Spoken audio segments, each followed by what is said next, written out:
Over the last 3 decades, the GP Masters have travelled the globe in their continual pursuit of success. Drive, determination, ambition and basic raw talent have seen them collectively accrue 60 Grand Prix victories and compete in almost 1,700 races. Their journey isn't over yet.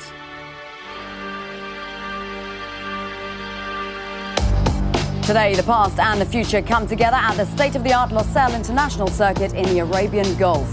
Nigel Mansell knows a thing or two about winning, and if qualifying is anything to go by, the 1992 F1 World Champion has lost none of that competitive spirit we've become so accustomed to. A qualifying session fraught with excitement, and at one time I was 12th, but I'm glad I managed to get back up.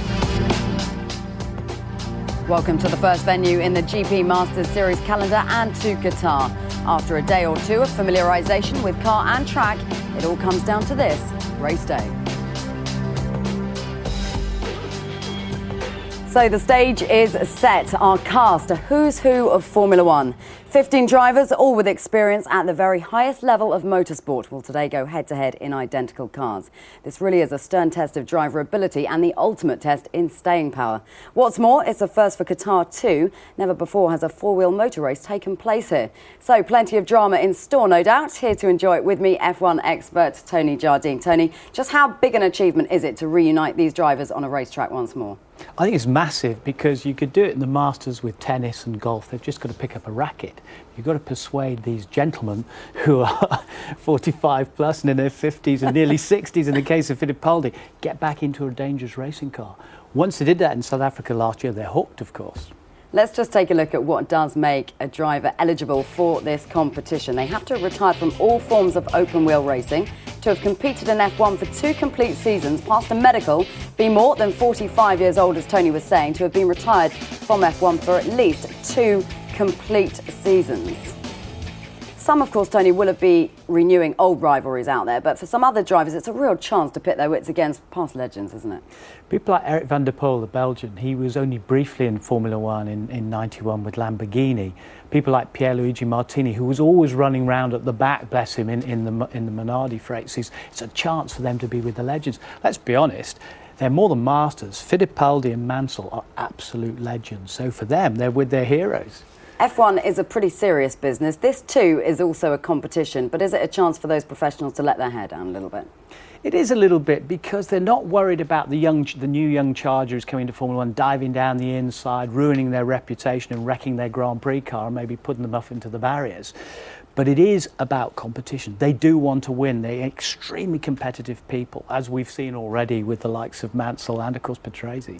Let's take a look at where this competition is heading, because this weekend, of course, it's in Qatar, but here is where it's also going to be.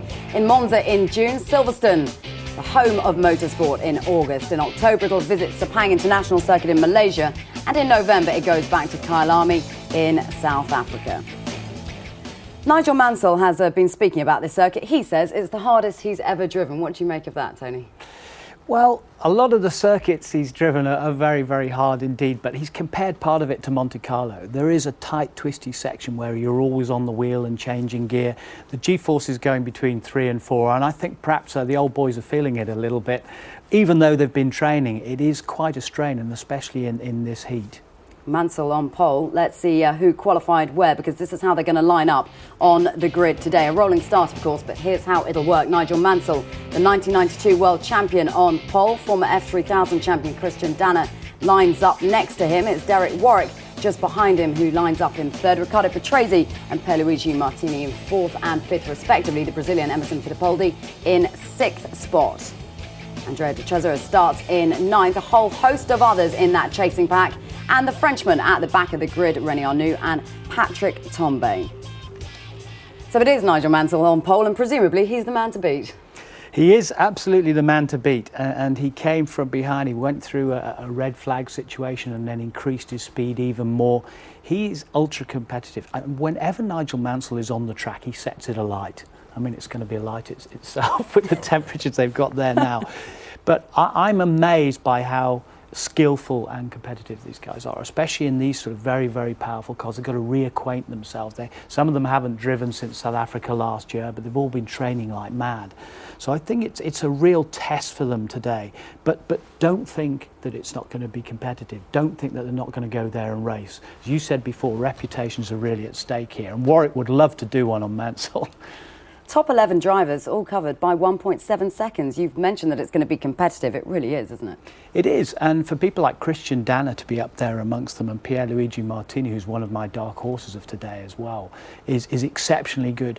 And that's much more important, because as the racing folk who are watching know, there's a very small window in which to adjust these cars on things like ride heights and wing angles and so on. So it's very, very fine tuning that's getting there. And there's a lot more sand on the track than we think, and all the little grains are getting into the cracks in the tarmac, and the hot tyres are picking them up. And if the wind blows, that causes even more problems.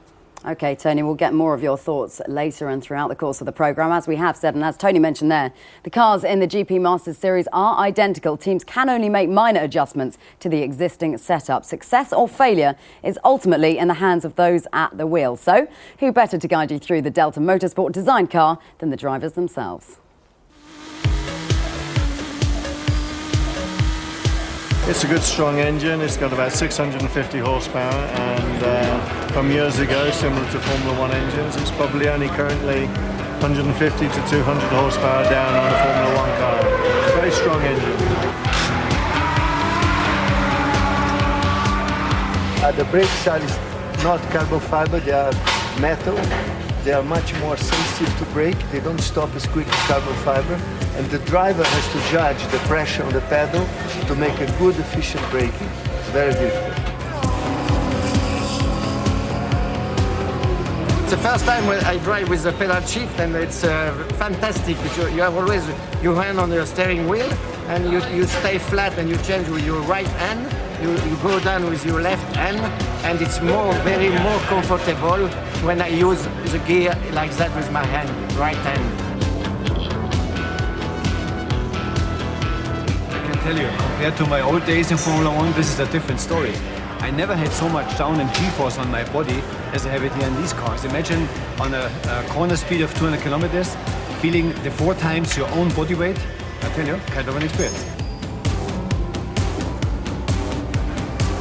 It weighs 612 kilos, which is only a little bit more heavy than a Formula 1 car, as a matter of fact, and makes it for a very fast-reacting and quite nervous race car. But it's exciting for a driver, of course.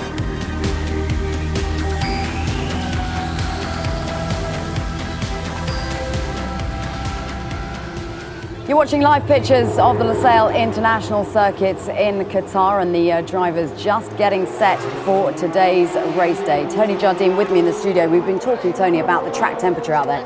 60 degrees Celsius. How demanding is that for a driver age 45 plus? It's very, very demanding indeed. But some of them will remember situations they've been in Rio, where the Brazilian Grand Prix used to take place, and particularly Nigel Mansell. Even though you're looking at Derek Warwick there, he will remember it as well. When we went to Dallas in 1984, Nigel Mansell collapsed, pushing his car across the line. Even the winner of that race, Keke Rosberg, put on a special inner helmet with cooling tubes in it. That's how hot it was. So I hope they've got drink bottles in their car. I hope they've taken on plenty of liquid. These boys know what they're doing. So boys, the old boys, they know what they're doing, and they know what they're taking on. And there's Mr. Mansell and Mr. Warwick. Those two certainly looking to go head-to-head today, line up in first and third. Let's join our commentary team of Alan Jones and Murray Walker for qualifying highlights.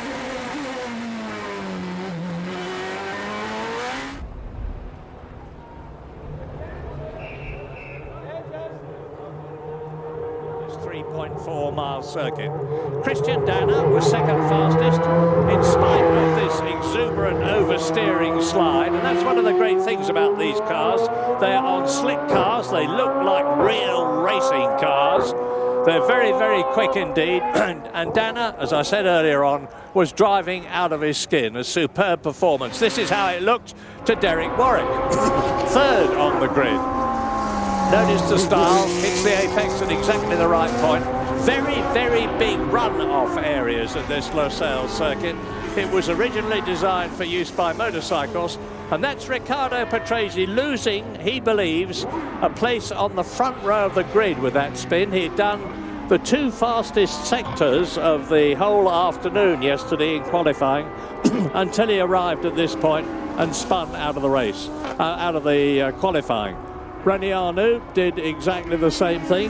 The veteran Frenchman, Arnoux, who used to drive for Renault, Martini and other Grand Prix Formula One teams, is back here in the Grand Prix Masters, 57 years old. And Nigel Mansell, look at the heat, he's got a big ice pack on his back there, just to keep things a bit cooler. That's his daughter Chloe in the background. And Nigel has lost none of his competitive spirit. So look at that straight at the left-hand side of your picture. It is 1,000 metres, over 1,000 metres long.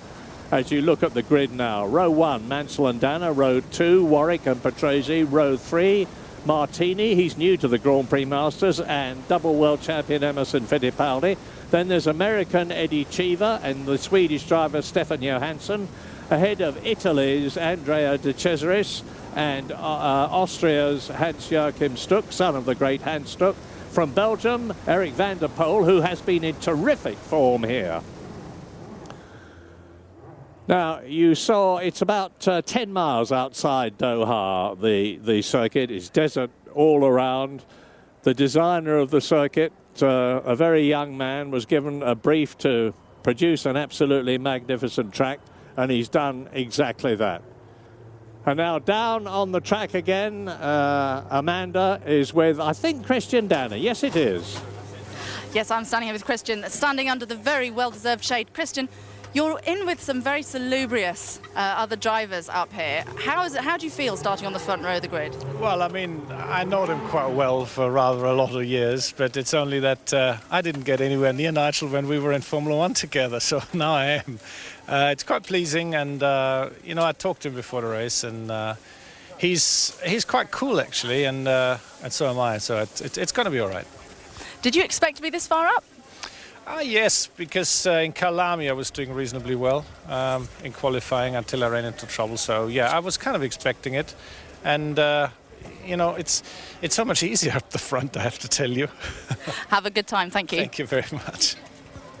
Graham Hill always used to say you meet nicer type of person at the back of the grid. That was in his waning years, and I don't think Christian Dana did for one moment think that he was going to be up there on the front row of the grid with Nigel Mansell. But he drove an absolutely superb lap to get here. There's a lot of members of the Qatari royal family here today. They give them terrific support, not just money support. This circuit costs £35 million to build, and £35 million goes a lot further here in Qatar than it goes almost anywhere else. Thank you. Good to see you.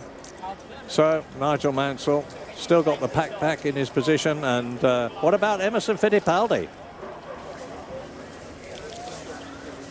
Well, Alan Jones. Yes, Murray, I'm down here with Emerson at the moment. He's just taking the helmet off. He was one of the last people to get out of the car, so he's obviously not too worried about the heat. Emerson, nearly 40 degrees ambient, nearly 60 degrees track temperature. You've only done that one lap, but how did it feel? Oh, feel incredible hot inside the cockpit. You can feel the asphalt, the heat comes from the asphalt. The air on the car is too hot. The cockpit, I don't know what temperature, but it'll be incredible, Alan. It'll be a tough race. And you think the tyres are going to last? I think it'll be tough for the tires, tough for the drivers. You know, it's only 40 minutes, but it'll be long 40 minutes today. Okay, sure. We know there's a lot of people in Brazil watching you, Emerson. How about a few words for them? Abraço a todo mundo no Brasil. Obrigado pela torcida. Ciao. Thanks very much. Well, now I'm joined down here with Nigel. Nigel, you've had 187 starts. Does it ever get any easier when you're starting on pole? No, it doesn't, and all the pressure's here today because, wow, I mean, 58 degrees track temperature is a record ever in the history of any auto race. We had 62 degrees yesterday, and I think it's about 66, 68 today. It's going to be a hot one. Do you still feel the pressure, though? Yeah, of course you do. I mean, the stomach's going now. We've had to pre-hydrate so much. We've drunk litres and litres today that we can only go about 8 minutes without having to go to the bathroom. So I'm just hoping to hang on until we'll start now. Who are you going to be looking for? I think everyone, Christian's done a fabulous job, so has Derek, and I mean Ricardo, Emerson, from struggling with the car, they reset it. He did a fabulous job to get up here in the top 3 rows, and the race, anything can happen because the track temp is so severe. The tyres, there's going to be degradation. It's going to be very hard for the drivers, so you know, it's very dusty as well, a little bit sandy, so you're going to have everything in this race, you really are. Good luck, thanks Nigel. Thank you. And you can see the foil there on the engine cover of Nigel's car. That's just to try and reflect some of the heat and keep the temperature down a bit. This is going to be a rolling start, incidentally, this race. It's not going to be a standing start as it is in Formula One.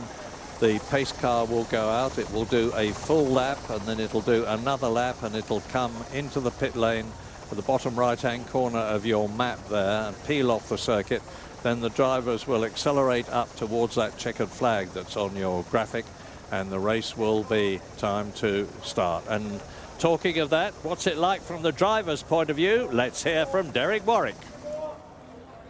Well, Derek... This is Derek Warwick. This is my qualifying lap at Qatar. Flat in 6th gear. You can see I'm on the limiter doing over 300 kilometers an hour. Down to 3rd gear, you try and pinch it in, roll the throttle gently, onto the throttle again. You can see a lot of oversteer on the exit. Turn in, staying in 3rd gear, trying to drag the inside corner. You see the limiter lights come on again, 4th, 5th here. Settle the car down into 3rd gear. Turn in, double apex, let the car drift out to the outside. Little bit of oversteer. Again, you see the steering wheel working very hard. Down into 2nd gear. Again, very difficult corner. You're going to see a lot of guys go too far in that corner. Up into 4th gear, down into 3rd. Difficult corner, a little bit of oversteer on exit. You clip a little bit of curb on the left-hand side. There's a bit of a bump. The car goes very light. And then you hold it down into 2nd gear. Very difficult corner. You drift right to the outside. You need maximum speed for here. It's a long straight. You get up into 5th gear, leading into the fastest section of the circuit. 4th gear, turn in a little bit early, back onto the throttle. You see the car snapping away all the way through. Stay on 4th gear. There's 3 corners here, flat out. Very hard on the neck, very hard physically. Hold 4th gear into the second to last left-hander. Onto the curb. You can see just taking a bit of too much curb there. Down into 3rd, little bit late entry, try and take the apex there, get onto the throttle as early as possible. 3rd, 4th, 5th, 6th gear, and that put me 3rd place on the grid. A 113 mile an hour lap of Losail with Derek Warwick, who is with Amanda. Yes, now so slightly inappropriate. We're talking over the national anthem, but Derek, very quickly, you had a problem in warm-up, didn't you, with your drinks bottle? Just tell us very quickly about that. Well, I put a drinks bottle into the car. Unfortunately, under acceleration and G-loading, it came into the helmet, so I kept on swallowing gallons of water, so it was impossible to do it. So I've tried another system, which I'm hoping going to work in the race. Now, P3, you happy with that? I know you felt you were struggling the first couple of days you were here. Yeah, I was struggling the first 2 days. We changed the setup for qualifying day, and it worked. I'm not happy, I'm satisfied. That's where I want to be. But I suppose at the end of the day, it's where we are today that counts. So let's hope that we can put a good race together. Good luck, thank you. Thank you.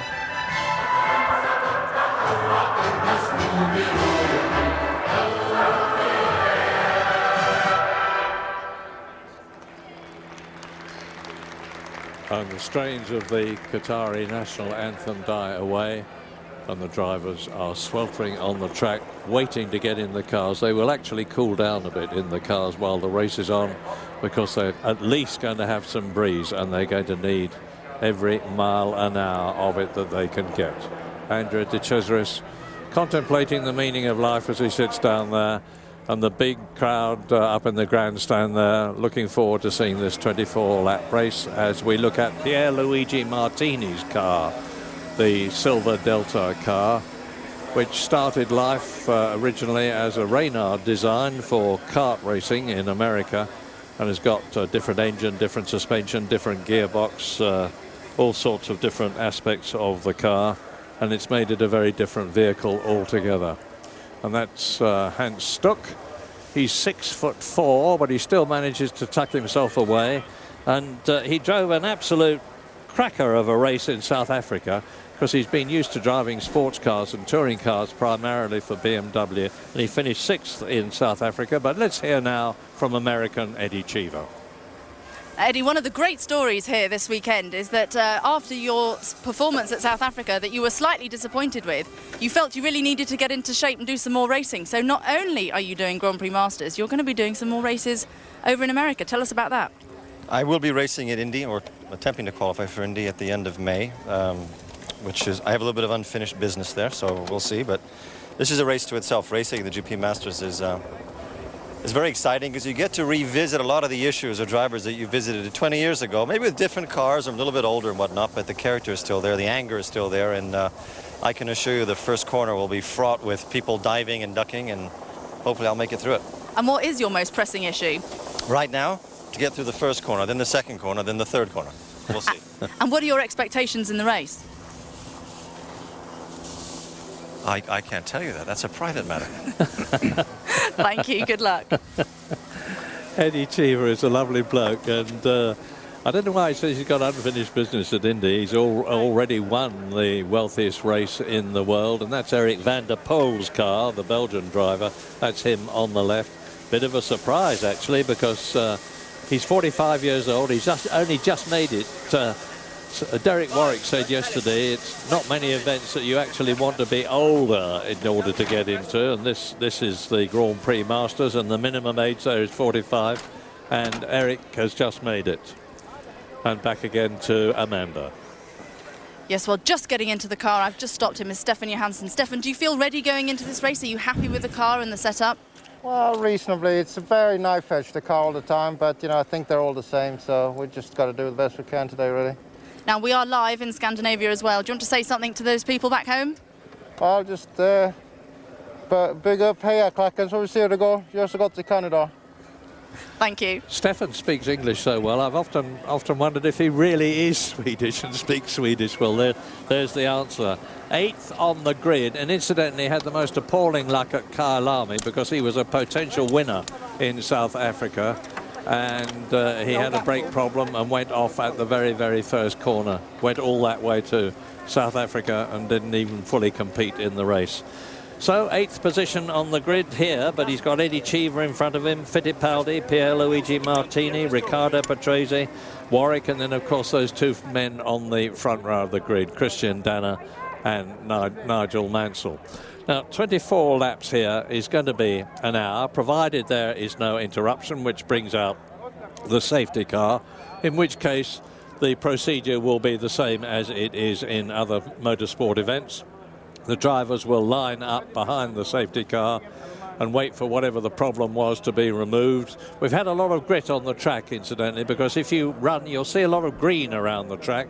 It's not actually grass. It's not AstroTurf. It's Astro grass. It's much longer than usual. But if that gets dislodged, as you look at Eliseo Salazar from Chile, there are drivers from 10 different countries in this race, incidentally. But I was saying, if the Astro grass gets dislodged, there's grit underneath it and it can get on the circuit, and you would not want one of these mini boulders being projected backwards from these slick shod wide rear wheels powered by 600 horsepower into your visor. So you have to stop and remove the obstruction, whatever it may be. We've had a bit of that during the preceding practice and qualifying sessions, but not too many of them, and you can see there what the problem is. You can't actually see. We're going to take a short break. When we come back, the race action live from the Losail International Circuit in Qatar. Welcome back. The first meeting in the series calendar in Qatar. It promises to be a fascinating race day. Before we head back to the commentary team, Tony Jardine, your thoughts on a rolling start? Well, obviously that is an advantage for the IndyCar experienced people. I mean, Nigel Mansell, even Christian Danner, and of course Fittipaldi, who did Nigel Mansell famously in the Indy 500. An advantage to them, but a disadvantage to people like Derek Warwick, Riccardo Patrese, who are used to standing starts. Let's see how it all pans out. We'll take you back to our commentary team of Alan Jones and Murray Walker once more.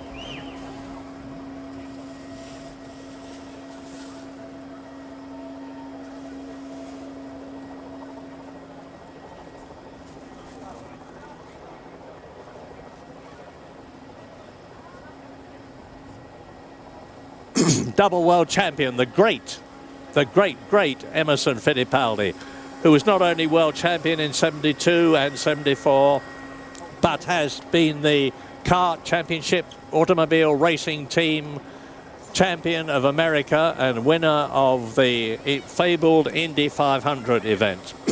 And here's the dark horse, possibly, Pierluigi Martini, who drove for the Minardi team for virtually the whole of his long Formula One career. He's now an ice cream manufacturer in Italy. He's been out of racing for some 5 years, but he won the Le Mans race for BMW in 1999. You've just seen Riccardo Patrese. You've heard a lot, and you've ridden round the circuit with Derek Warwick. Look at him now on the grid with 1 minute to the time when the pace car leaves for, I remind you, 2 pace car laps, at the end of which there is going to be a rolling start of this event. Christian Danner, a surprise but very welcome second place on the grid, representing Germany.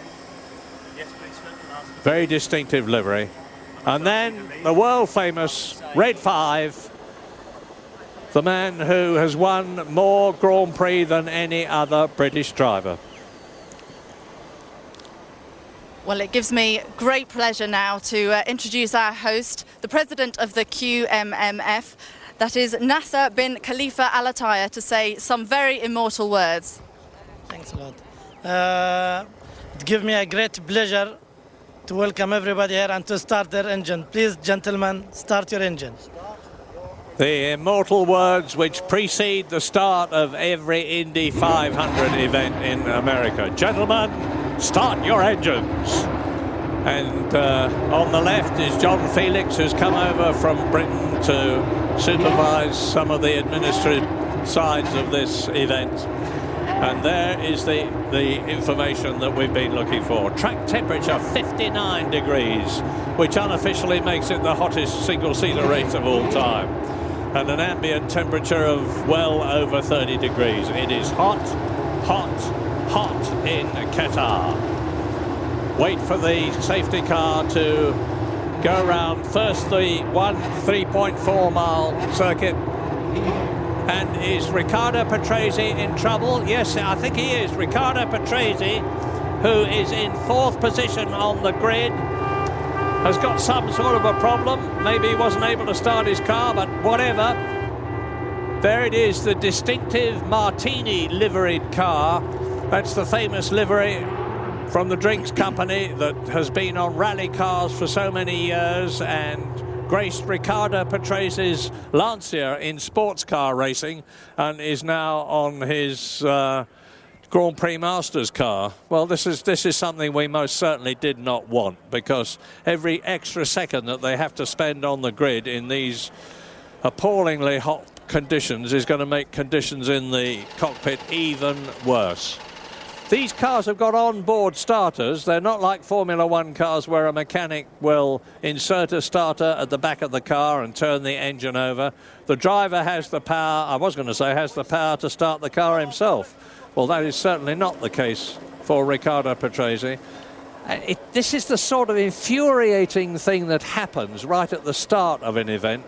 These cars have had no problems at all in 3 practice sessions, in the qualifying session. But it's the old story. Get the computer out. Of course, nowadays the engine performance and so many other things are controlled by computer chips.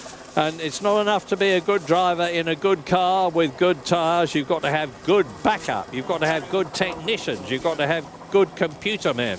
You've got to have good mechanics. And the mechanics who are here have been recruited from all sorts of places, because the Formula One season is very much on, and any Formula One mechanics who might have felt like taking holiday in order to come here and give a hand will not be able to do so. That was not the case at Kyalami at the end of the season, where we had all sorts of people that we're used to seeing in Formula One. And meantime, the agony continues, and not just agony. Riccardo Patrese, of course, has got all the emotional pressure of wanting to start the race and knowing that he's holding everything up.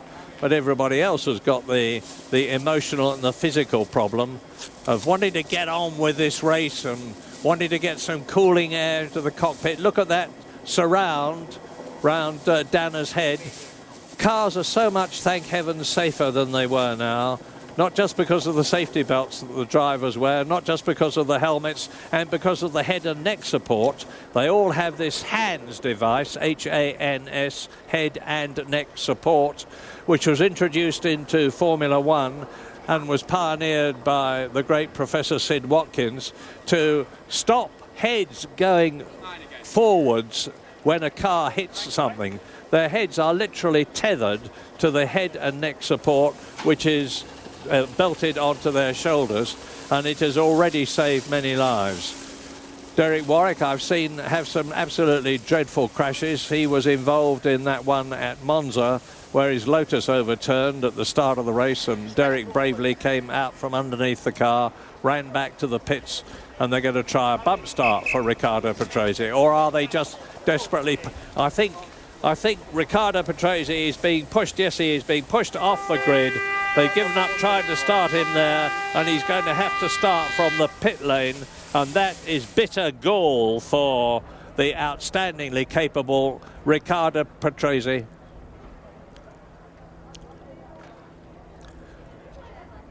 Yes, indeed. Riccardo Patrese is going to start from the pit lane. I'm saying it's bitter gall for him because he had qualified in 4th position. He had paced himself all through the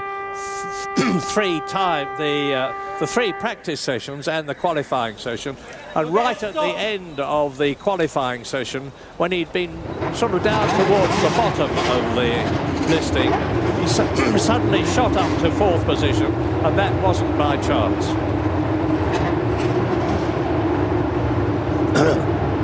So the engine's fire up, except Riccardo Patrese's, into the garage. They're going to find out what the problem is there. And is he going to be able to start the race even from the pit lane as the others come past? We'll have to wait and see. Meantime, that gives an opportunity behind Riccardo Patrese to Emerson Fittipaldi, who is in the line behind him, because he's now going to have a clear space there. There goes Fittipaldi through the picture now. He's now going to have a clear space as they lead away on the first of these 2 laps, which precede, I remind you again, the rolling start here at Losail.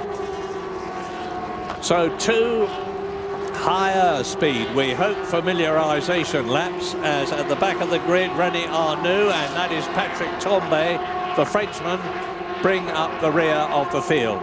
The pace car is one of the fabulous Ascari production road cars, of which very few are made and which are incredibly expensive, but the most exotic and beautiful bits of machinery.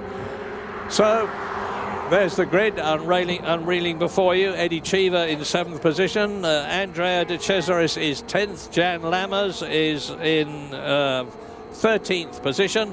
Patrick Tambay is 15th and last as they exit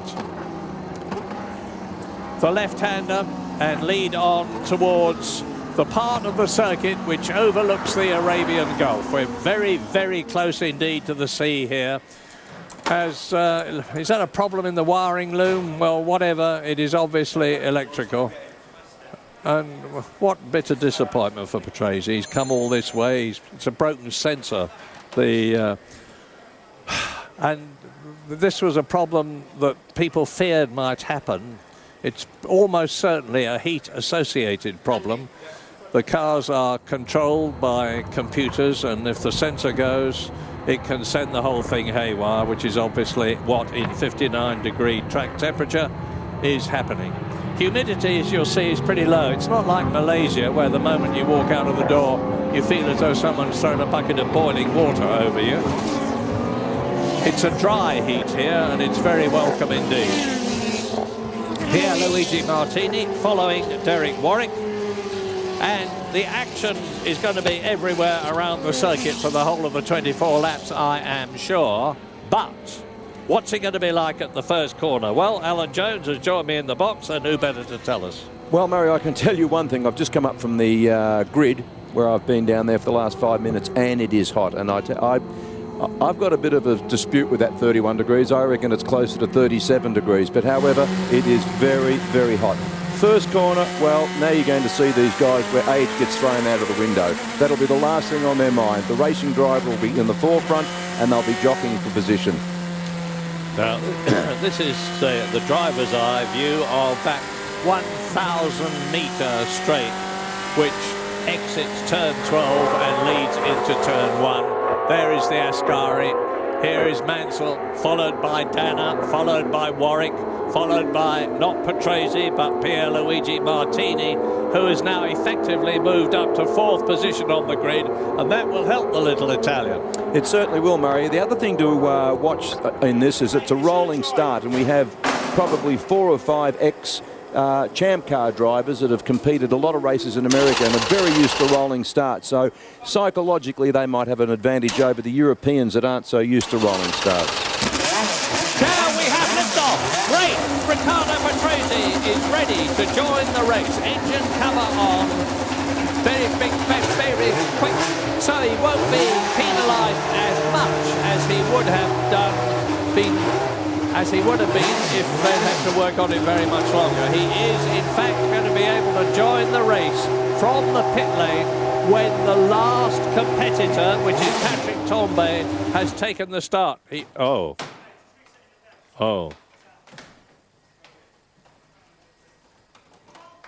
Well, your distress is as great as mine. No, it isn't. Well, it doesn't sound at all happy. No, it's running a little bit rough. It's incredible, Mary, how a car can run absolutely faultlessly for 2 days, and then right at the very beginning of the most important part of the weekend, the race, it decides to play up. And I think you were right what you said before. I think heat sink probably had a great deal to do with this. Well, meantime, while Riccardo Patrese and his mechanics are desperately trying to get involved with the race, here are the 14 who are very much involved with the race, because they're on the second of the 2 pace laps. And when they come up to turn 12, the pace car, the Ascari, will exit the track, will enter the pit lane, and it's up to Nigel Mansell. Oh, great! Riccardo Patrese joins the race. He will stop at the line there, facing the red light, and when the last man, who I expect to be Patrick Tambay, passes the line, the light will go to green and Riccardo Patrese will be able to start the race, and we are going to be able to enjoy watching him hopefully fight his way through the field towards the front, back towards the 4th position he should have started in. Now, it looks like that's a bit confusing. They were stopping him, and now they've let him go, which they should have done a lot earlier than what they have, because the chances of him now, unless they give them an extra lap, the chances of him getting right up behind the other cars at the time of the start is going to be impossible. Yeah, that's blown it. And it was my assumption that he was actually going to be starting from the pit lane. Anyway, there goes the pace car. Now, when the lights go off, the Grand Prix Masters is, as they come down that long straight towards us for 24 laps.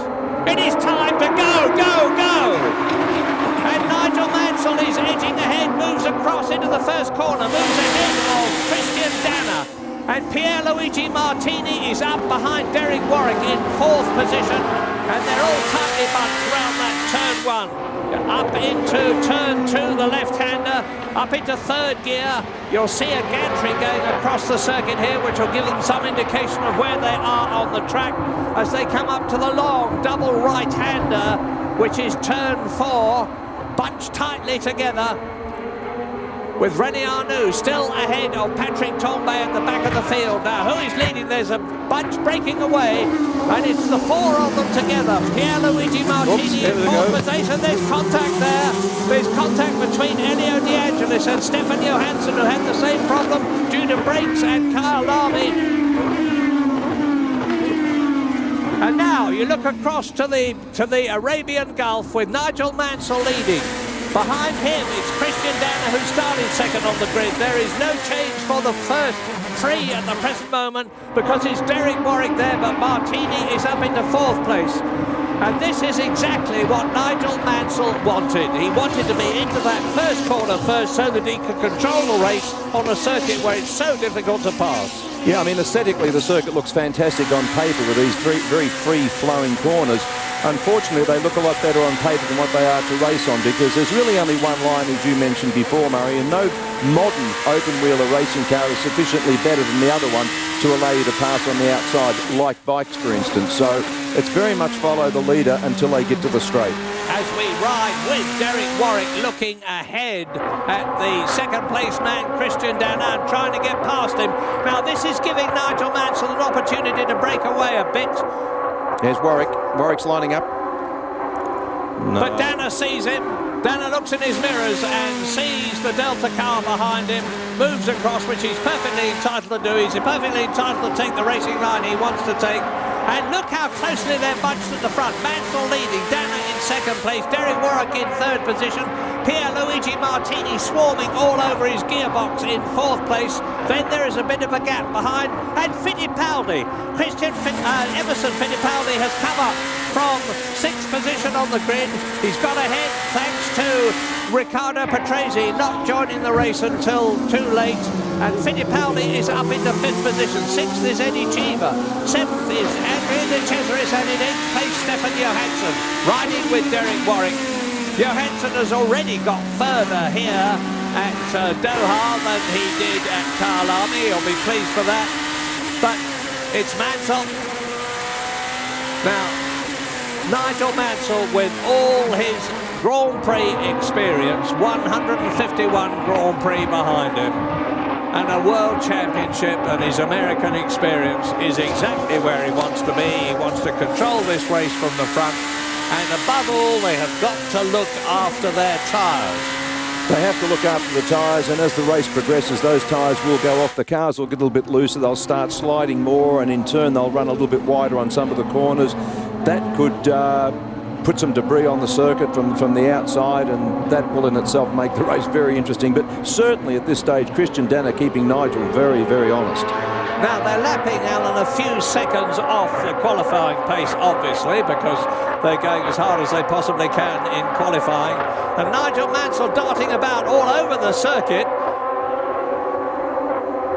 with Danner, Warwick, Martini. There's Fittipaldi. The gap between Fittipaldi, Cheever, De Cesaris and Johansson, that the bunch behind the four up front is still very close indeed. And look at the heat haze as John Felix overlooks them. They are now on their third lap out of 24 as we get this replay of the start, with Christian Danner trying to take the lead from Nigel Mansell, who will have none of it. Exerting his authority as pole position man. We're looking back from Mansell at the replay of the start now. He just moves across that little bit that's necessary to deny Christian Danner the lead, and the German has to fall back, followed by Derek Warwick, followed by Pierluigi Martini. And Andrea De Cesaris has moved up a couple of places, the Italian, from 9th on the grid to 7th position in the race. What's your reading so far, Alan? Well, I think that was a pretty good move of Christian Danner then, because going down into that first corner, they were absolutely neck and neck. And he did the right thing and gave Nigel the room. I mean, that could have been a bit of a silly thing, but he did the right thing. It's a long way to go, and Nigel took advantage of that. So it was a good bit of driving from Christian Danner, I think. And now the race is speeding up. We've gone from 154 down to 152. And the gap, as you can see, between second place man Christian Danner and Derek Warwick is extending. Look at those lights on the steering wheel. This is what they mean. As the revs go up, the lights build, and when they get to red, that is telling you should change up a gear. Something new to you. Yeah, I've been fortunate enough to drive a couple of cars with those lights, and they do help. Most of them have green, orange and red, and you know that as soon as you see the orange, the red's going to be a split second later, and that is the ideal time to change gears, because that is when the engine is going to be producing the most amount of its torque and power, and that's when you change. Well, it's this bunch of four at the front who are making the running, because the gap between Pierluigi Martini and the man you're looking at now, Emerson Fittipaldi, who is in 6th position, is some 2 seconds, which in terms of this kind of racing is a lot. But Emerson Fittipaldi is a wise old fox at single-seater racing. I think he's probably just watching things at this stage of the race to see how it develops, and he's got plenty of capacity inside him and the car, although he had to have an engine change yesterday to speed up. Fastest lap so far, Mansell started off with a 1:54.3. Then Jan Lammers, the Dutchman, did a 1:52.1. Eddie Cheever has done a 1:51.7. So things are speeding up. Eddie Cheever is in 5th position, trying to close the gap between himself and the silver car on the left of Pierluigi Martini. He's got the advantage of a comparatively clear track, which of course Martini, Warwick and Dana have not.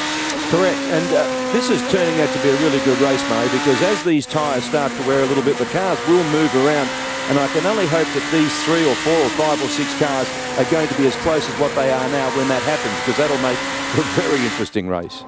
This is a race, most definitely, and the famous Red 5 of Nigel Mansell on the front of the Delta car leads it, as he did so very often in the Williams. They emerge 12, turn 12 again, and Nigel really throwing the car about. Well, here's a go. Look, this is really one of the only passing opportunities on the circuit, is to be able to come out of that corner onto the straight with slightly more revs than the guy in front of you, try and get a toe and then pull up under brakes. I tell you what I think is happening. I talked to Christian Dana's engineers. And through goes Pierluigi Martini up into 3rd position, ahead of Derek Warwick. Oh, blocks him. Who said these guys weren't serious about their racing? They may be getting on a bit in terms of years, but the old competitive spirit never dies. Take that, says Martini. You have it back, says Derek Warwick. Now, Pierluigi Martini, as I said earlier on, could be the dark horse of this race. Speed for Derek Warwick. Past goes Emerson Fittipaldi. Past goes De Cesaris, Johansson, Stuck, Van der Poel, Derek Warwick. Spins the car back onto the circuit. He didn't lose the prop, he kept the engine running, but it looks to me as though he has gone from 3rd down to last in one fell swoop. Let's look at it again. Yeah, the back just let go, Murray. I think we're going to see more and more of this, obviously, as the race progresses. I think as the tyre, the heat builds up on the tyres and they start to wear a little bit, I think we're going to see a lot more of that. And that's Rhonda Warwick, Derek's wife, and his daughter in the foreground. He's perfectly all right. Of course, he's back in the race, and if ever there was a never say die man, as we see a repeat of Derek's spin, and you can see the graphic at the top tells you that we've already completed 4 laps in this race. How time flies when you're enjoying yourself, and we certainly are. Derek Warwick is now right at the back of the field, and up into 3rd position goes Pierluigi Martini, swarming about all over the back of Christian Dana's car and looking to make a move. Now, I never finished what I was telling you about with Dana. I was talking to his mechanics before the race, and they told me that they'd put less rear wing on the car in the hope that the increased speed that they would get on the 1,000-metre straight due to the lower drag would enable Dana to slingshot past Nigel Mansell. Oh, here we go. Is that Stuck or... Oh dear, he's not going to be able to get... It's Hans Stuck off the track and undoubtedly out of the race. You can drive across the gravel track, but he's not going to do that. Jan Lammers has taken quite a bit. Oh, yeah, he's just looked like he understeered off there or something. Whether he had some contact with another car or not, I don't know. But Jan Lammers has taken quite a bit of rear wing off for that very same reason, Murray. Well, it's a calculated risk, because whilst you've got less drag and downforce on the straight, you're also going to have the same on the corners, and maybe that's what happened to Hans Stuck. Anyway, he spun out of the race. We are on lap 6. Riccardo Patrese has only done 1 lap, so it looks as though his bolt has been shot, in which case we're down to 13 out of the 15 who started, assuming that Hans Stuck does not succeed in rejoining. But meantime, on lap 6, there is the order, and Martini is the man to watch. He's right up with Christian Dana. Christian Dana's got a problem now. The first problem is that he wants to be as close to Nigel Mansell as he possibly can, so that he can pull out and pass him if he's able to. The second thing is that he wants to keep Pierluigi Martini behind him, and those things are not necessarily compatible.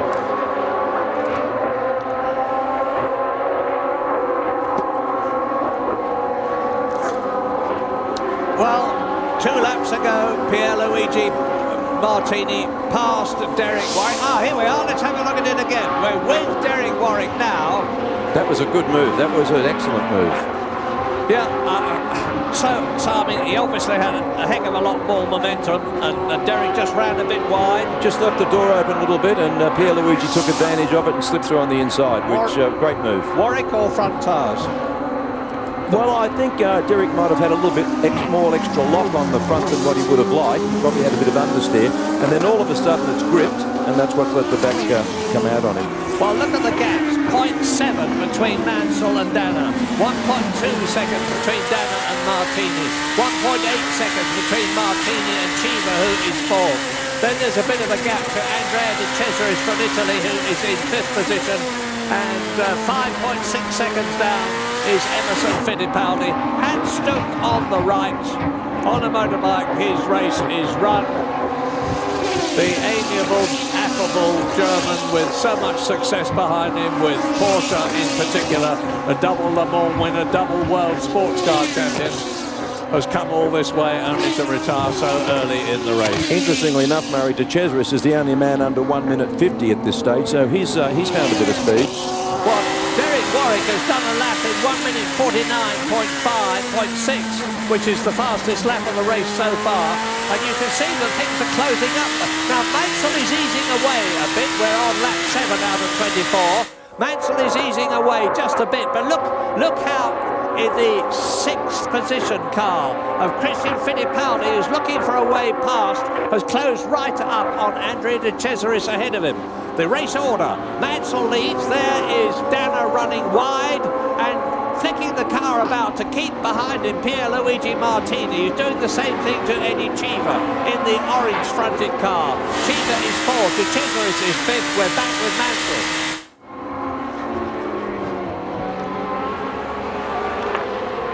That is Andrea De Cesaris, irreverently known in his Formula 1 days as Andrea De Crasheris, on account of the fact that he must have written off more Formula 1 cars than most of the rest of them put together. But it didn't stop him from competing in 208. He's one of the most experienced Formula 1 drivers of all, though he spends most of his time now surfing. He did extremely well in South Africa, finished a stirring 4th. And Martini having a go, having a look round the outside of Dana. He wants to be careful, because if he's too busy trying to go around there, see, that's exactly what I was saying, Murray. He was too busy concentrating on trying to pass Dana, and he forgot the guy behind him, who took full advantage of it. Eddie Chiva saw his opportunity, grasped it with both hands, dived through. Now Chiva is... So he's too far out, he's out wide there, pays the consequences a little bit, runs out, gets a car on the dirt, loses his momentum, and Chiva's able to take advantage of it to slip through on the inside. Thank you very much, I'll have some of that, says Eddie Chiva, and dives through and up to 4th position ahead of Andrea De Cesaris. Now, you heard Chiva earlier when he was talking to Amanda Stratton on the grid say that there was some unfinished business here as far as he was concerned. Does that unfinished... And now he's having a go at Christian Dana. He's got him and too. He's done it. Whoops. Careful, careful. Oh, great stuff. He pushes Christian Dana out wide. The German just almost loses the front of the car now. Eddie Chiva, if the unfinished business that he was talking about was beating Nigel Mansell, is in the position to do it. And Nigel Mansell will have seen in his rear mirrors that the colour and the helmet of and the car behind him are different. Here's a replay as Eddie Chiva battles it out on the corner with Christian Dana. He was giving no quarter there, I tell you. He pushed Christian right out on the outside. Oh, they've had good contact too. And now Christian will think, OK, boy, if that's the way you want to go. Such a nice bloke out of the car, too. Gentleman Eddie. Yeah, Gentleman Eddie, they call him. So now how are the lap times going? Well, they've come down by 5 seconds. Mansell did it first of all, 1 minute 54.3. Derek Warwick's fastest lap, 1 minute 49.598. And Warwick is down in 10th position now, having been 3rd for so long. And Chiva is right up with Nigel Mansell, excuse me. Well, this is not kid stuff. Grand Prix Masters, they are. You've got to be a bit of a superstar to keep a 600 horsepower slick-tired motor car on this very smooth track in these weather conditions today. But I'm saying to myself all the time, Alan, has Nigel Mansell got anything in reserve? There's no doubt about the fact that he's controlling the race, but if he's harried enough by Eddie Cheever, it could be very different. Well, I mean, Eddie's certainly up there having a go, but I think, you know, Nigel has done that many Grand Prix, as you quite rightly pointed out, Murray. He'll know how to save the tyres. He'll know that he's got to keep in front, but do it at the slowest possible rate, so he looks after all the equipment. Well, Derek Warwick has pulled the bung out. He's in 10th position. He's close. He's the fastest man on the track at the present moment. He's a couple of seconds behind Stefan Johansson in 8th position. But I was talking about these cars being identical in terms of performance, in terms of the setup that the driver wants, in terms of the tyres. And the proof of the pudding is in the watching, because look how close they are, and we are on lap. We've got 15 laps to go, including the one they're on. Oh, there goes Salazar. We've already seen Hans Stuck out of the race. We've seen Derek Warwick spin and rejoin. And Eliseo Salazar from Chile is out of the Grand Prix Masters at Doha. And what about Hans Stuck? Well, I think Amanda is with him. Yes, Hans, so you look to be having a good time. Maybe not the best grid position, but what happened? You know, one is always the bad boy. I tried to outbrake Stefan, and I was on the inside more or less. I mean, okay, if you never try, you never win anything. But it could give me a little bit more room, maybe. But anyway, so we came together, and then my steering broke, so I couldn't steer anymore. The car was fine, didn't have anything, and then I had to go in the car. It's a pity because I would love to do it, to finish a race wherever. It's great practice, it's great fun to compete with all these superstars, and it's a great series. And quickly for the German fans. Ja, leider hat es nicht so ganz hingehauen. Hab versucht, Stefan Johansson am Ende der Geraden auszubremsen. War auch schon neben ihm, aber dann sind wir zusammengekommen. Ich hätte vielleicht ein bisschen mehr auflassen können, aber okay, man muss es probieren, sonst gewinnt man nichts. Und da ist das Lenkungsgetriebe gebrochen. Damit war Schluss. Schade, ich wäre gerne noch weitergefahren. Thank you. Okay. 9 seconds cover the first 10 on the circuit. And there are, and René Arnoux is the 11th and last. Salazar is out of the race. Patrick Tombe is a lap down. Riccardo Patrese only did 1 lap, and Hans Stuck has retired. So on lap 10, we've got Nigel Mansell some 8/10 of a second ahead of Eddie Cheever, with Christian Danner in 3rd position, the man who was 2nd for so long. Now Cheever is undoubtedly pushing Nigel Mansell, who is undoubtedly controlling the race, because Nigel has responded. He's just gone half a second quicker round the lap. May not sound very much, and it isn't very much in absolute terms, but now Mansell's going to hope that it's enough to keep Eddie Cheever at bay. Has the American got anything in reserve? Only time will tell, and we've got plenty of that, because we've still got 13 laps to go at the end of this one. We're not even at half distance yet. Now Riccardo Patrese has rejoined the race. He's down in 13th position, but obviously hasn't got a hope of doing anything in the race in terms of success. There he is, the great Italian. 6 Grand Prix victories behind him in his career, including one of the most exciting races I ever saw in my life, the 1982 Monaco Grand Prix, where there were 4 different leaders on the last lap. Mansell leads Cheever, leads Danner, leads De Cesaris in the green and white car. Pierluigi Martini then, who was running 3rd at one point in the silver car, down in 5th position, has been passed by Andrea De Cesaris. Now, Alan, you've done a lot of racing in very, very hot conditions, and probably not quite as hot as it is here now. Do you feel that they're conserving their energies for later in the race? No, I really don't, Murray. I think they're just out there going for it, and it's quite funny, whether you've got a cold or you've got some sort of an ailment or it's very hot, when you're racing a car in close company like this, you're concentrating that hard that you really don't notice it until you come to a stop. Adrenaline conquers all. Absolutely. And there's plenty of that pouring out of Eddie Cheever. We're riding Christian Fittipaldi. Emerson, keep on saying Christian, my apologies. Emerson Fittipaldi in 6th position, and the pace safety car is out. I don't know why. Maybe I do know why, I suspect. Eliseo Salazar walking away, and I've got little doubt that the safety car is out in order to enable Salazar's car to be retrieved from the circuit. There it is. Now, these drivers, we all know, are older than those in Formula One. That's what Grand Prix Masters is all about. And quite rightly, Bob Berridge, who has got so much to do with this race, is insisting that above all, safety is the #1 requirement here.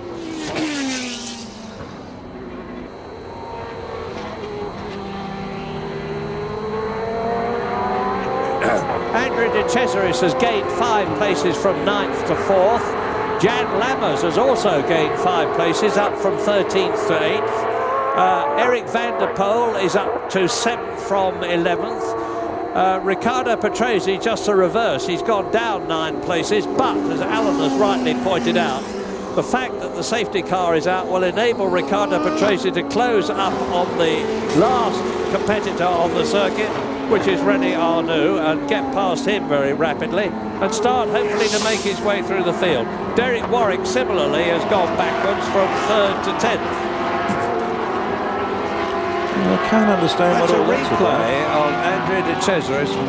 Is he? I can't see why he should be waving Martini through. Well, whatever, it's happened. And it shouldn't take long to get Salazar's car off the circuit.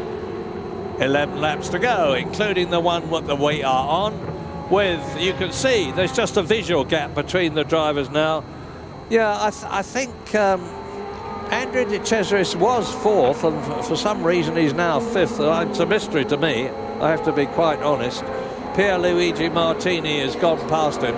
Maybe, here's a guess, Alan, maybe he wasn't waving through, he was gesturing furiously Italian fashion at Pierluigi Martini for passing him. How's that? Well, on the other hand, he might be being super cunning and waving him past, and then after the race complain that he was passed under the safety car and was getting disqualified. They wouldn't do that. They wouldn't do that. Oh, that's Salazar. Yeah, Maybe they perhaps he stalled it, and they've pulled him and got him started again. Your guess is as good as mine. You see, Nigel is backing everybody up now. I don't know what all this business is about. Here's the replay. Now, side by this is side. what it's all about. This is Martini. You could be right, Alan, actually. This could be a bit of fiendish gamesmanship. Exactly. Well, I think we saw Salazar. What we didn't see was the tow rope of the car that was attached to it. Alex Taffy in the Ascari leading Nigel Mansell in the Delta. No, now You see on the graphic there, Andrea De Cesaris is shown as 4th, which he is not. He is in 5th position on the circuit at the moment. What about heat? Was slowing down going to make the drivers even hotter? Oh, slightly. I mean, at the end of the day, if I was in that car now, what I would be doing is, instead of following the car in front, directly behind it, I'd be pulling out just slightly. Not enough to get onto the marbles, but just pulling out from behind the car directly in front of me to get some clean air into those radiators. And so here's a resume then of what's happened. Riccardo Patrese in trouble at the start, as a result of which he had to go into the garage and start from the pit lane. Derek Warwick spun out on lap 5, went from 4th down to 13th. Hans Stuck retired on lap 6 when he was in 8th position. Eddie Cheever has been driving an absolute crossover race because the American has moved up from 7th position to the 2nd place that he is in now. Eliseo Salazar has retired on lap 10. The safety car went out on lap 12. It is now lap 15. There are only 9 to go, including the one that they are on. And there is Riccardo Patrese, who is now right up with Patrick Tambay in the blue and white car, the Lexus sponsored car. Blue and white helmet, blue and white car. Patrick Tambay is the winner of 2 Grand Prix, both of them in enormously emotional circumstances for Ferrari, for whom he was a works driver. Seems a pity that they could look at poor old Salazar's head pulled, yeah, I know. pulled right over to the side of the cockpit by the unless the rope's probably the tow rope, keeping out of the way of the rope. Whatever it is, I'm sure he's not very comfortable. So anyway, we're approaching turns 3 and 4 now, as you look at the enormous run-up of the Grand Prix Masters, and it's. You watch Cheever. He's no stranger to a rolling start. He'll be right up Nigel's backside at the start of this. Yeah, and Nigel will know that, of course, because Nigel is an ex-champ car champion himself. What a pity it is that the safety car has got to drag Salazar's car around the whole lap. That they couldn't pull him off. I was just thinking the same thing. You'd think they'd have some exits on several places around the circuit. So in this scenario, they could actually drag the car off into one of those. Well, here they come. They're all coming up to lap him now, to lap Salazar's car that's being removed from the circuit. And they will all be now looking for an opportunity with the yellow flag waving to decide how they can position their car to get past the chap or the chaps who are in front of them, because they are all so close. At the present moment, there is just about 8.5 seconds covering everybody on the track. How much further as the recovery car? Oh, not much further. It'll be on next lap. Well, and then it's going to be a sprint race to the end, because at the end of the next race, at the end of the next lap, there are only going to be 9 to go. There in the background goes the recovery car, pulling Salazar's car off the circuit.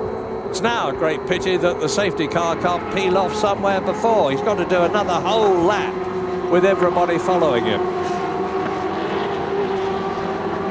So now let's just have a little forecast about what might happen. I guess, as you're absolutely right, Alan, that Eddie Cheever will try to jump past Nigel Mansell. Now then we've got this conundrum about who is 4th and who is 5th, because De Cesaris is still shown on our computer as in 4th position on the circuit, ahead of Pierluigi Martini. Anyway, there's going to be a right old hurly-burly when they come up to the first corner, as there is with all of them, because 9 seconds covers now 13 motor cars on this circuit. Nigel Mansell's got rolling start experience from American racing. So has Eddie Cheever, and most of all, so has Emerson Fittipaldi, who is in 6th position, just behind Pierluigi Martini. And if Salazar has not ricked his neck, he will be very happy to get out of that car. He'll be very happy to get out of it anyway, I should think. Eliseo Salazar, then, 51 years old, from Chile. We'll see what's happened now is the pace car is zoomed off into the distance, and it's up to Nigel now to control the pace. Now, given Nigel's experience, he'll slow them right down, and only he knows when he's going to jump on that accelerator, which gives him a very slight advantage over everybody else. Here he is, look, he's gone. Yeah, but he can do that. I mean, at the end of the day, it just says you're not allowed to pass anybody while those red lights are on until they go green. So it's up to them to catch him now, not up to him to go slow. Yeah. I can't believe that. Racing a motor car is not just about twisting the steering wheel and operating the pedals, it's about using your loaf as well. It's a moving game of chess, basically. It really is using your loaf and sussing it out. There's Eddie Cheever metaphorically kicking himself inside the car, trying to make up ground on Nigel Mansell. He's just had it over the lot of them. Well, 10 out of 10 to Nigel Mansell. But Cheever is closing fast on him at the present moment. I can't believe Eddie allowed him to do that. Look at that. I mean, the guy's got instantly about a 3 or 4 second lead. And he's got Pierluigi Martini swarming all over him, going for that second position. Martini diving through. Christian Danner goes through, taking wide. Eddie Cheever. Oh, and off. So Pierluigi, no, it's De Cesaris has had a split. De Cesaris has gone off and up into second place. Well, it's all action now. There is Danner. He's gone ahead of Eddie Cheever. I'll tell you what, Murray, it looks like he might be stuck there too, and if that's the case, the pace car will be back out again. Oh no. Well, we're on lap 17 out of 24 now, and Andrea De Cesaris ruefully gets out of the motor car. Well, I'll have to bring the pace car out because he's in a very dangerous You've position. You've got to take off the steering wheel and then put it back on again so that the car... Oh, Andrea, put the steering wheel back. You've got to put it back so that they can recover it, and this is very bad news. Out goes the safety car yet again. We're probably... when the recovery car actually gets to De Cesaris, we're going to have the agony, I think, of another full lap at that very, very slow speed as Andrea contemplates what's happened. Incidentally, we had a bit of fun at the weigh-in. All the drivers are weighed in so that they can put his weight with the cars and decide how to balance them. And one driver who had better be nameless was caught with no less than 10 kilos of lead about his person.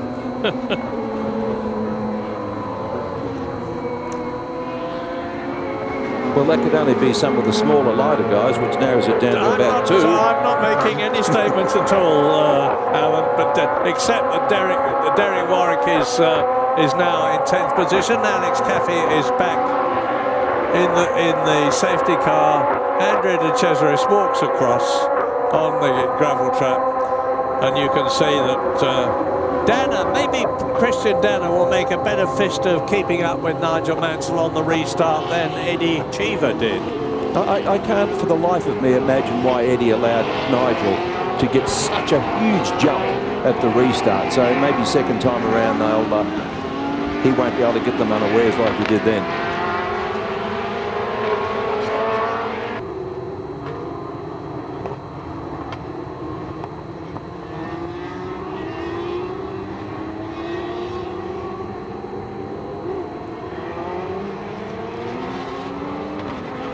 On turn 1, and I mean, even if they could just drag it to the inside of the track and start the thing. I don't like to even contemplate the recovery car having to do a full slow lap once it's recovered De Cesaris's car from the gravel track and the trap, and it seems to be taking its time about doing so because the race would finish under the safety car, and that would be about the worst possible thing that could happen. Tell you what, you wouldn't want to be upside down. No. Well, this is a familiar sight for us and for them. Nigel Mansell still leading the race. Oh, hello, they're getting serious now. Bringing out the heavy brigade. Yeah, but where's it come from? Doha.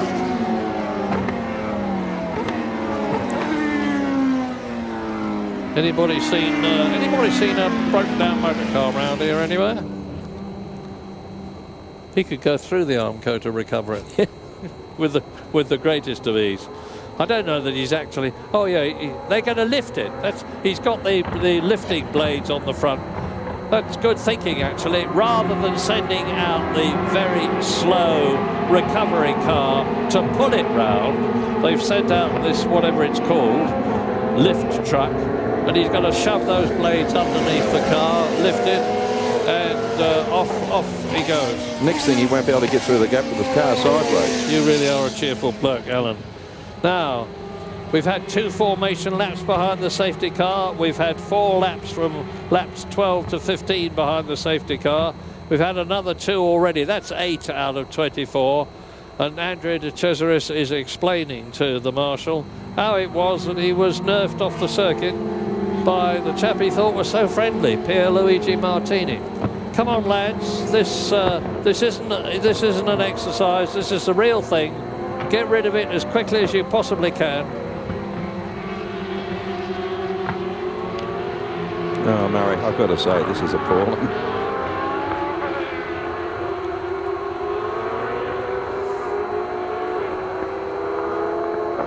Well, just for the record, the fastest lap that we have had in this race was that of Derek Warwick, 1 minute 49.598, which is about 2 seconds off the qualifying lap time, which gave Nigel Mansell pole position. 19 laps completed, 5 laps to go, including the one that they have just started. And hopefully when these cars have gone past that forklift, that's what I was trying to think of, forklift device. No, they're not. They're getting the lifting device in place. Warwick is back in 7th place, incidentally, in spite of the spin that he had, which took him to the rear of the field. He came up to 10th. He's fought his way past Fittipaldi, Arnoux, Stefan Johansson. He's got Jan Lammers in front of him now, and with a bit of luck and a fair wind, of which there is not very much here at this Losail circuit, they will lift that car, engage reverse gear, and get out of it with a dangling motor car at the front.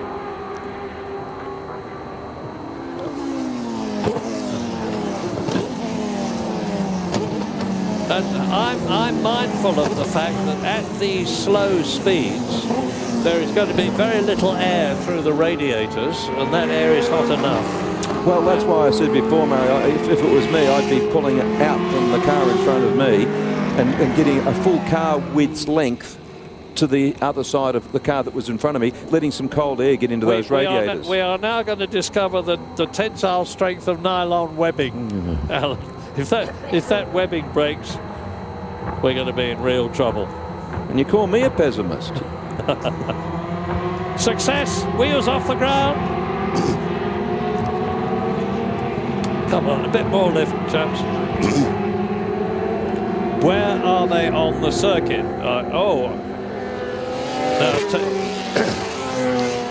Okay. Off you go, Abdul. Watch those front wheels on the forklift and see them start to roll, and then it will hopefully be... I wonder if they're going to be able to get the safety car out and off the circuit in time to avoid doing yet another lap. I wonder if Christian Danner is going to be able to get past Nigel Mansell on the restart. I wonder if Eddie Cheever is going to be able to get past Christian Danner and Nigel Mansell. It's all full of unpredictable stuff. Well, Murray, at this stage, I'd just settle for a couple of racing laps. Well, we're going to get them, hopefully.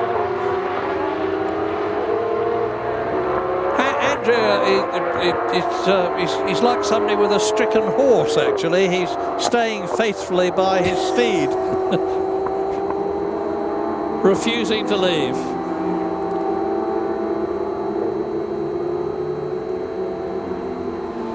Well, I knew JCB made all sorts of peculiar devices. I never knew they made anything quite like that. And here is the safety car, and that does mean yet another lap.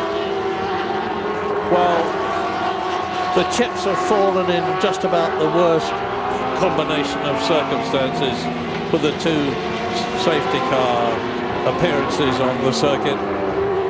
But we've now completed 20 laps. There are 4 more to go, including this one. So you weren't far off it, Alan. We're going to have 3 racing laps. Well, I mean, 3 racing laps could be very interesting in itself, you know, because obviously the drivers are going to know there's only 3 laps to go, and this is it, make or break. Yes. Okay. They're going for it. We hope. All close up together. We're back with that familiar figure of 8.9 seconds separating the first and the last on the track. The last is Patrick Tambay. The first continues to be Nigel Mansell. And he's bound to be a slightly worried man, knowing that he's got a very determined Christian Danner, who really does feel he's got something to prove.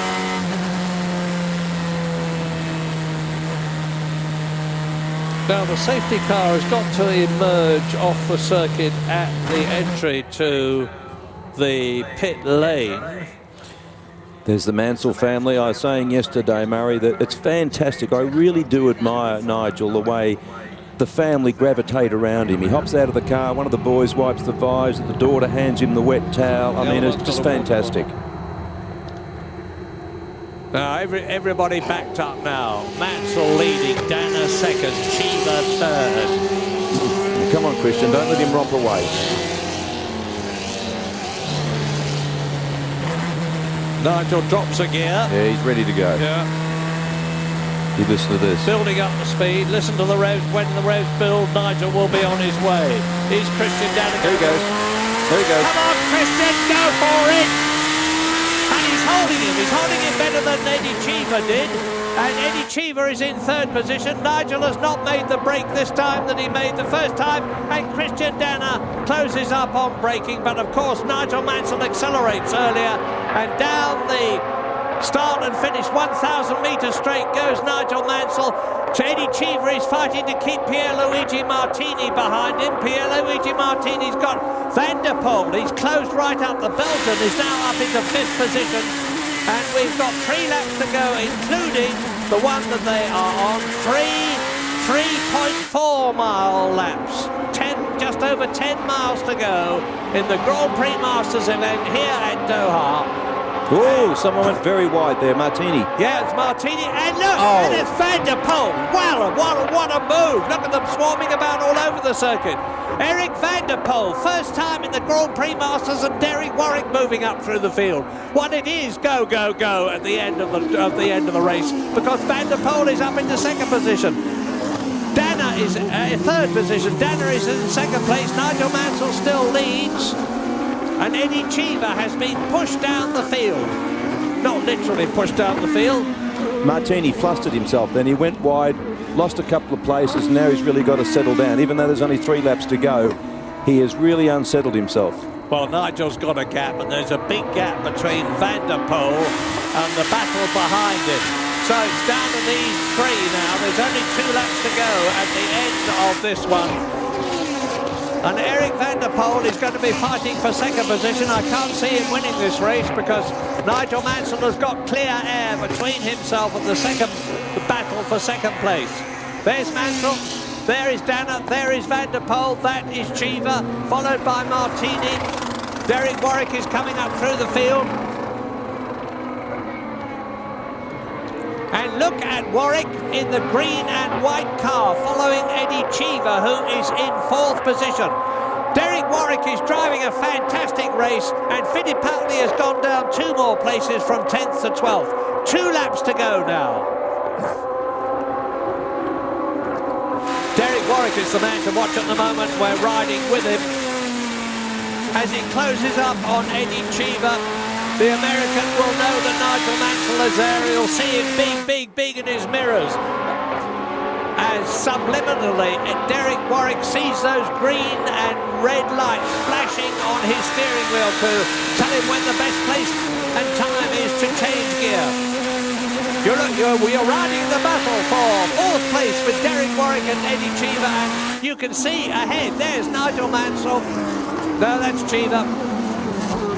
Nigel Mansell on lap 23 out of 24 at Doha, leading Dana by just under 1 second, leading Van der Poel by just under 1.5 seconds. And Warwick was in 13th position after his spin. He's up into 5th place now. Look back over those words, Altec, on the rear wing of Nigel Mansell's car. And you see Christian Dana's similar car, but very different liveried one, with Van der Poel 3rd. That's Cheever. He's in 4th place. There's just 1 lap to go at the end of this one. Warwick. Can you see a change at the front at the end of this race, Alan? Well, Van der Poel's the quickest guy on the circuit at the moment. Having said that, Derek Warwick is just posting a very quick 1st and 2nd sector time. And he's right on the tail of Eddie Cheever now. That's the green and white car of Derek Warwick. Tremendously determined now. We're into the last lap now. It's now or never as far as Warwick is concerned, and he's all over the back of Cheever's car. Mansell has just put up the fastest lap of the race. So he's had something in reserve, and van der Poel in the yellow and mauve car is looking for a way past Christian Danner. They're in the first, second and third. It's a battle for first, second and third. It's a battle for fourth, fifth and sixth. Derek Warwick is the action man on the circuit most of all at the present moment. And we're in the closing stages of the last lap. And can Eric van der Poel displace Christian Danner? Now, Danner in South Africa finished in 7th place. Provided he finishes this lap, he's going to be much higher than he was in the first race of the Grand Prix Masters event. But it looks as though, just as it was Nigel Mansell all the way in South Africa, it's going to be Nigel Mansell. Van der Poel's having a go, Murray. Indeed he is. Look at Van der Poel as Nigel Mansell extends the gap between himself and this battle. The Belgian, who is trying so hard to get a race at Spa for the Grand Prix Masters on the magnificent circuit there, is really underlining his capability, which we never saw in Formula One. Well, Mansell is almost within sight of the last corner. Look at Van der Poel. I'm coming through on the right. No, you're not, says Danner. Last corner, last lap. 1, 2, 3, 4, 5 together. Mansell wins, Danner second, Van der Poel third, Eddie Cheever is fourth, in 5th place, just Derek Warwick, and then there's a gap to Pierluigi Martini, Jan Lammers, Stefan Johansson is in 8th position, René Arnoux is 9th, Riccardo Patrese finishes in 10th position, and Nigel Mansell has driven in the Grand Prix Masters Series twice. He started from pole position twice, and he's won them both. He is indeed the man to beat.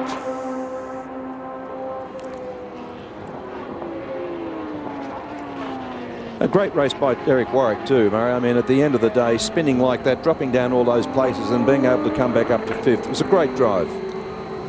Yes, sadly, one has to say that the race was marred to some extent by the time that was spent behind the safety car on account of the need to recover Eliseo Salazar's car, in the need to cover Andrea de Cesaris's car. But it was led from start to finish by pole position man Nigel Mansell. People have been saying to me here, who are you tipping for the race? And I've been saying, well, you have to say Nigel Mansell. With all his experience, the fact that he's a world... and the fact that he's a world champion.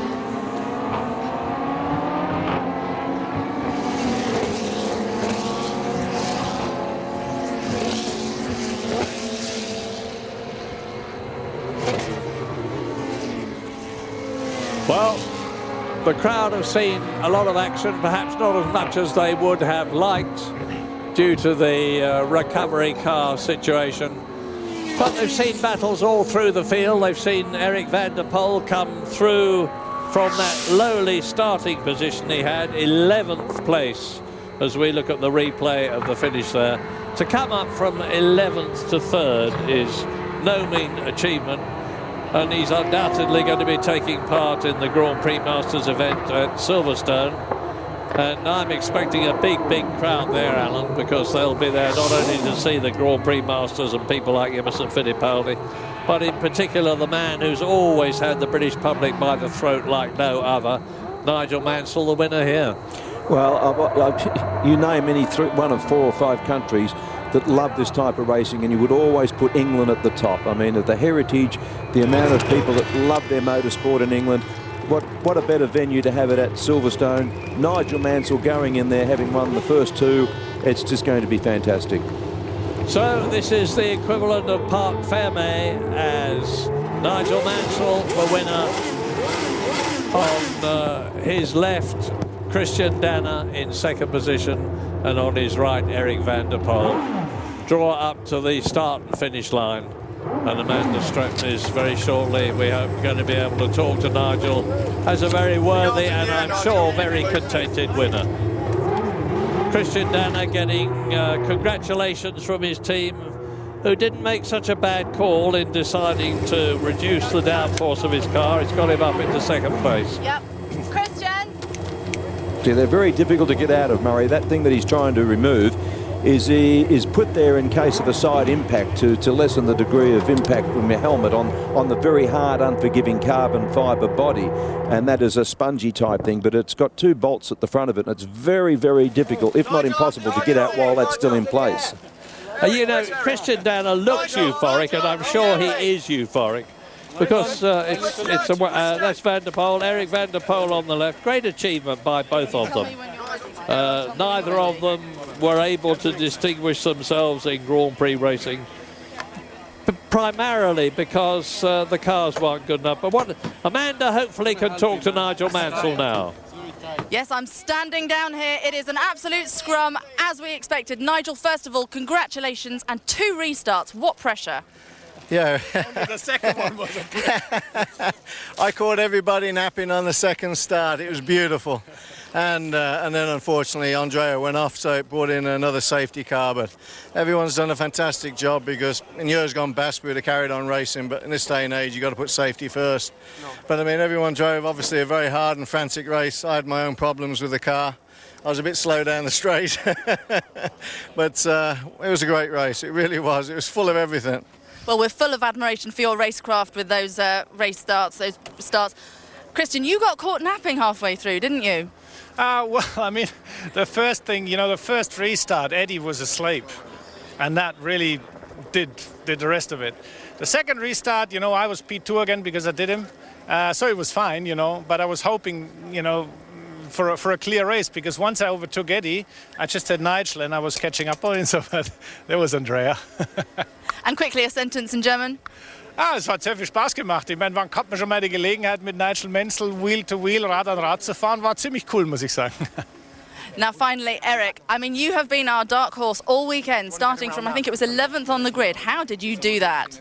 I don't know. I was in the traffic and I tried to avoid everything. There was gravel, there was everything. I crossed some cars and finally I passed a few. And then on the last restart, I was nearly third. So fantastic. No, I beat one world champion. I need to beat the other one now. So I cannot wait the other race.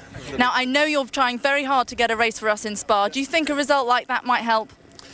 I hope so. I really hope, because everybody here would like so much to go there. It's a fantastic track, fantastic series, and I want to beat my little brother.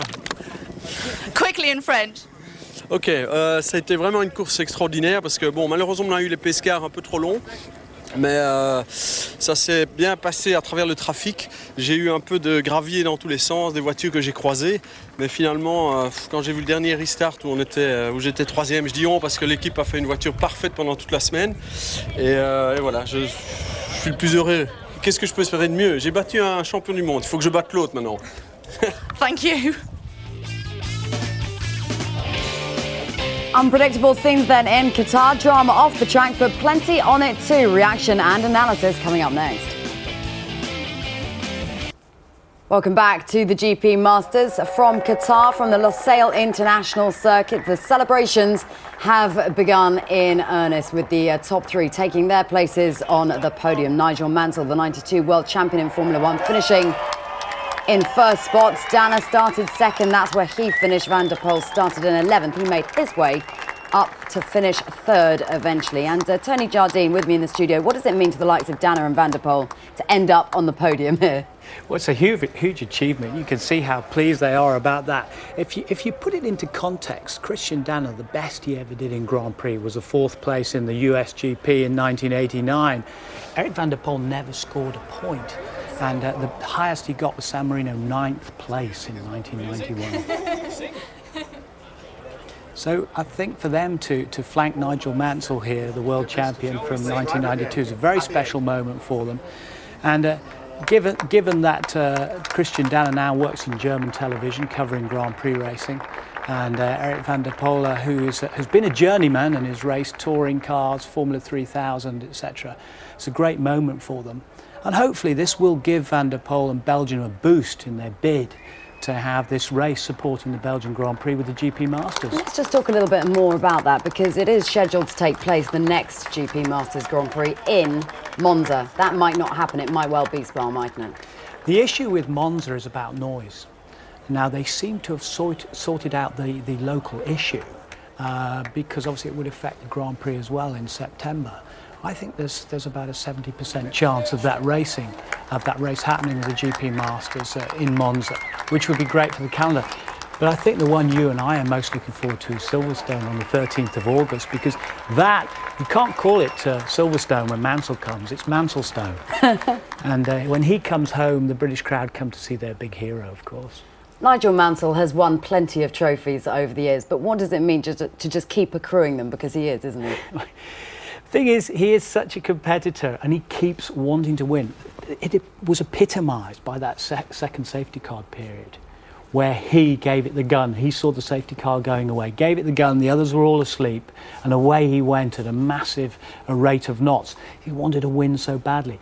Even if you play a game of tennis with him, you know, or a game of bowls with him, he has to win. That's how he is. And True sportsman, never losing that competitive edge. That's right. Let's take a look back then, Tony, at the race action in some detail now. And in particular, let's focus first of all on Derek Warwick, because he took a spin pretty early on, which followed a sequence of events between himself and Pierluigi Martini, didn't it? But you see, Mansell was so close early on. Mansell was having to snake and weave down the straight, trying to break the toe because the drivers behind were getting such a great slipstream.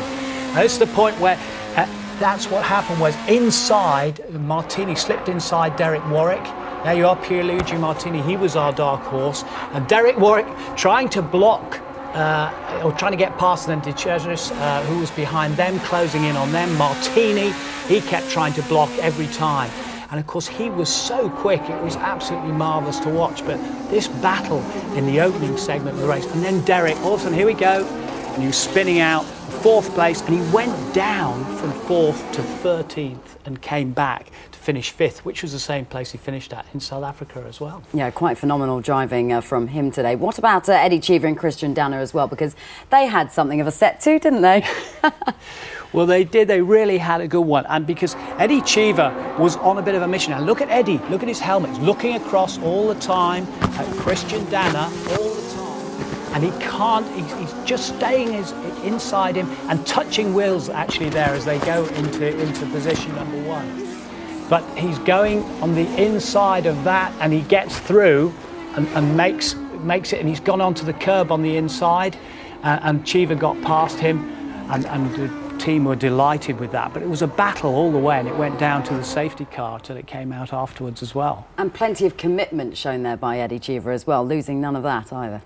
He hasn't lost any of that. He's going to race at Indianapolis later this year. He's already doing a series of IRL races to build up to his Indianapolis commitments as well.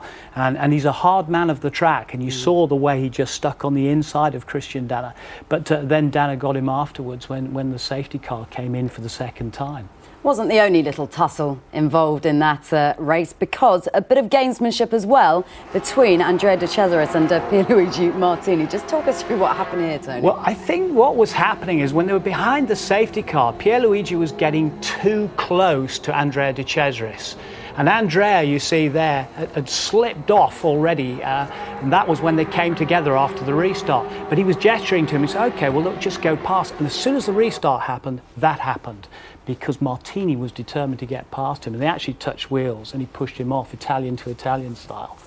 Let's talk about Eric van der Poel, because a terrific race from him. And let's just explain what happened, because the safety car came out and Eric van der Poel, who was some way off the pace, made his move up into 3rd spot. Let's just take a look at this. Yeah, this was great. The reason being because Cheever was concentrating like mad, trying to keep Pierluigi Martini behind him, and opened up a huge gap for Eric van der Poel to go through. And still, Cheever was concentrating on that. Then Derek Warwick took advantage and slipped past Martini as well. So it was fabulous racing during this event. Murray Walker mentioning that Eric van der Poel was the dark horse in that race. He was, wasn't he? Because he did come from nowhere. Well, he was, and also because he's relatively inexperienced compared to the rest. And he had a flash in the pan first in one of the qualifying sessions during the weekend, and people thought, well, perhaps he can't sustain that. He doesn't have enough single-seater experience. But he showed what a great calibre of driver he is, because he's raced everything from sports cars. He has won Sebring 12 Hours as well. So he's got quite a deal of experience. But coming from so far back and gaining the pace, because he kept out of trouble. That's what he did. And he was seeing it all happen in front of him, keeping out of trouble and picking his way through. It was a tremendous performance from him. Along with the positives came the negatives as well, and certainly there was a negative for Riccardo Patrese. He had all sorts of problems, didn't he? He came back on the track to just finish the race, but a disaster really for him, wasn't it? It was a great shame for Riccardo Patrese. 17 seasons he spent in Formula One. He was one of the stalwarts coming back into the Grand Prix Masters last year, and something like 256 races that he completed in Formula One, the most races ever competed by anybody, and he's raced for so many people, 6 events and so on. He will be bitterly disappointed. I think you and I were sort of pretty disappointed ourselves just watching from here in frustration when they had to change the sensor, when the car got too hot, and eventually went out and did a few laps. But he finished at 10th place in the end. He struggled home. So plenty of drama in the 2006 GP Masters inaugural race. Let's just take you through it once more.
Let's get the final thoughts of my studio guest, Tony Jardine, here in London. Nigel Mansell again taking the trophy. But from what you've seen today, how competitive a GP Master Series can we expect over the next 4 races? Well, I just think they're going to get stronger and stronger, because having watched the South African race, I thought, well, that was good. And getting all these drivers together, these veterans, masters, superstars as they are, I think the next race, whether it's Monza or whether it's Silverstone, is going to be stronger yet again. I think it was a great shame about the recovery, given that we were racing at a $58 million worth of circuit. The marshalling was good. It wasn't that, it was the recovery services which were so slow and slack.